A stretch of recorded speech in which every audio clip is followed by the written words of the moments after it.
Hey, how you doing everyone? Are you guys well? Eating good? Now, let's face it. Unless you're in the top 5% of your country's income bracket, or you've been blessed by spawning into this game of life on easy mode, times are pretty tough at the moment. And like many others, I had to adjust my spending habits and watch my monthly paycheck disappear like it's some sick magic trick. Now, could I have foreseen this? Isn't this partially my fault for not saving enough or having the financial know how to weather this storm? Sure. Of course, I could have done better. But regardless of my past, I am here now sucking a big bowl of dicks. And no offense to people who enjoy sucking a lot of dicks. Good on you for being a dick connoisseur. But this is the metaphor I've decided to use and I'm gonna stick to it, damn it. And for those of you who are young and who are watching this, I'm sorry. But in my defense, I meant it when I ticked on that not meant for kids button when I'm uploading this video. But keep watching this video anyway, because this metaphor will end pretty shortly. Every day, I feel like the bowl is getting bigger. As I get older, I feel like the size of the dick is getting pretty big too. Like, there's only so many dicks I can suck in one day, you know what I mean? At this rate, my jaw is definitely going to break. So what do? What do I do? Do you drown? Yuck. Or do you get a bigger mouth? Now, I know life sucks right now, pun intended. But it's also been a blessing in disguise. I thought my current way of life was somehow and somewhat sustainable and well balanced.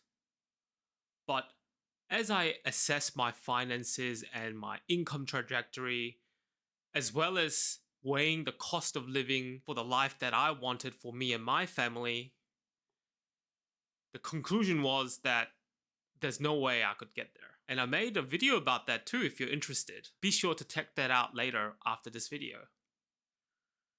But basically, I come to the conclusion that a single income way of life is a mediocre life at best. It will be a life of sacrifice. Maybe it worked in the past and it still works for others, but I don't think it's working for me. And of course, there's always an exception.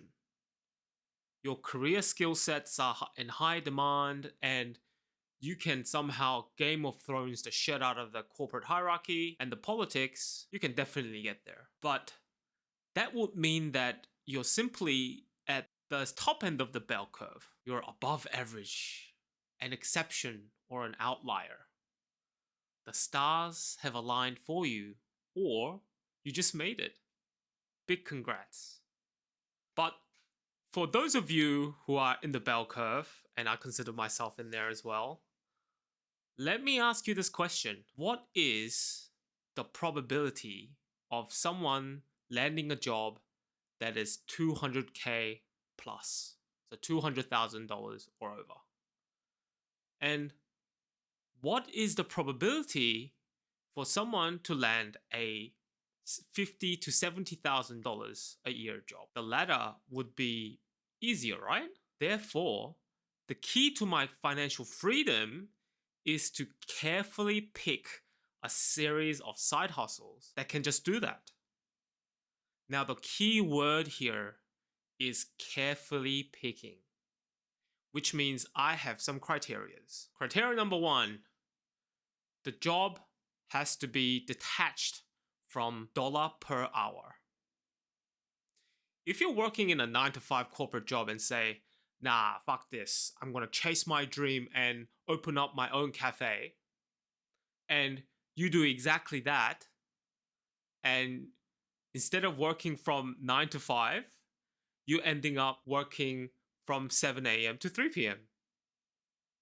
You're still sucking a bowl of dicks, but they just smell a bit better. I want to put in the time and the effort at the initial step, then sell a product or service exponentially, detached from this dollar per hour idea. So, on top of my mind, something like selling digital assets or lead generation platform or some sort of media content comes to mind. Criteria number 2, have a high barrier to entry. If something is too easy, the chances are people will copy what you're doing.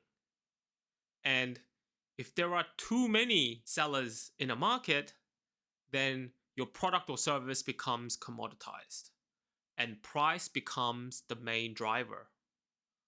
So far, I've noted 2 barriers: assets, so that's machines and capital and cash flow and so on, and skill sets or knowledge. So, even if I'm not ready to start a business of my own, I've started to gain the knowledge and practice learning the skills, because these things just don't fall on your lap. It takes time. Unless you have the money to hire someone or buy an existing business, you better start now before it's too late. And criteria number 3, it has to be mass market. The more people you can help, the more money you can make. You can either make $1 million by getting $1 from 1 million people versus charging 100,000 from 10 people. Higher the dollar, harder it becomes to sell. As long as I meet my above mentioned 2 criteria, selling goods and services at a reasonable price shouldn't result in breaking your back or your jaw to get there. Now, I'm sure there are many more criteria or many more things that could come onto this video. But I've just started this journey and I started learning for myself. So let me know if you have any hectic criteria of your own. And that is pretty much end of the video. It's pretty much a short one for the week. Obviously I haven't figured everything out yet. You know, I'm slowly but surely digging and searching for the answers to something, so I can get out of this financial mess. There are so many other questions I have, and I'll be sure to share them with you as soon as I have something substantial or as soon as I've done the right homework. And that's it. Thank you very much. I'll catch you next week.